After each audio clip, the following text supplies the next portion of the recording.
বিসমিল্লাহির রহমানির রহিম। আল আসর ওয়াল আসর, শপথ সময়ের। ইন্নাল ইনসানা লাফি খুসর, নিশ্চয় সমস্ত মানুষ ক্ষতিগ্রস্ততার মধ্যে রয়েছে। ইল্লাল্লাযীনা আমানু ওয়া আমিলুস সালিহাত ওয়া তাওয়াসাউ বিল হাক্কি ওয়া তাওয়াসাউ বিস সবর, কিন্তু তারা ব্যতীত যারা ঈমান এনেছে ও সৎ কাজ করেছে এবং একে অপরকে সত্যের উপদেশ দিয়েছে ও ধৈর্যের উপদেশ দিয়েছে। শানে নুজুল, এই সূরাটি মক্কায় নাজিল হয়েছে। তৎকালীন আরবের কাফেররা মনে করত সময় বা যুগই মানুষের ধ্বংসের কারণ। তারা কোনো বিপদে পড়লে সময়কে গালি দিত।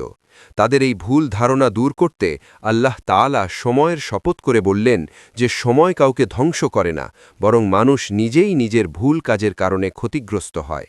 এই সূরায় আল্লাহ সফল হওয়ার জন্য 4টি শর্ত নির্দিষ্ট করে দিয়েছেন, যা মানলে মানুষ দুনিয়া ও আখেরাতে ক্ষতির হাত থেকে বাঁচতে পারবে। একটি শিক্ষণীয় ঘটনা, সাহাবীদের আমল ও বিদায় বেলা। এই সূরার গুরুত্ব সাহাবায়ে কেরামদের কাছে এতটাই বেশি ছিল যে তারা এটি জীবনের অবিচ্ছেদ্য অংশ করে নিয়েছিলেন। ঘটনা সংক্ষেপ। তাবেই হযরত উবাইদুল্লাহ ইবনে হাফস রাদিয়াল্লাহু আনহুম থেকে বর্ণিত আছে যে রাসূলুল্লাহ সাল্লাল্লাহু আলাইহি ওয়াসাল্লামের সাহাবীদের মধ্যে যখনই দুজন ব্যক্তির দেখা হতো, তারা একে অপরকে এই সূরা আল আসর পূর্ণ তিলাওয়াত করে না শুনিয়ে বিদায় নিতেন না। একজন অন্যজনকে এটি শুনিয়ে স্মরণ করিয়ে দিতেন যে সময় চলে যাচ্ছে, আমাদের অবশ্যই ঈমান ও নেক আমলের ওপর টিকে থাকতে হবে। এরপর তারা একে অপরকে সালাম দিয়ে বিদায় হতেন। শিক্ষা, এই সূরাটি আমাদের শেখায় যে সময়ের প্রতিটি সেকেন্ড আমাদের জীবন থেকে হারিয়ে যাচ্ছে।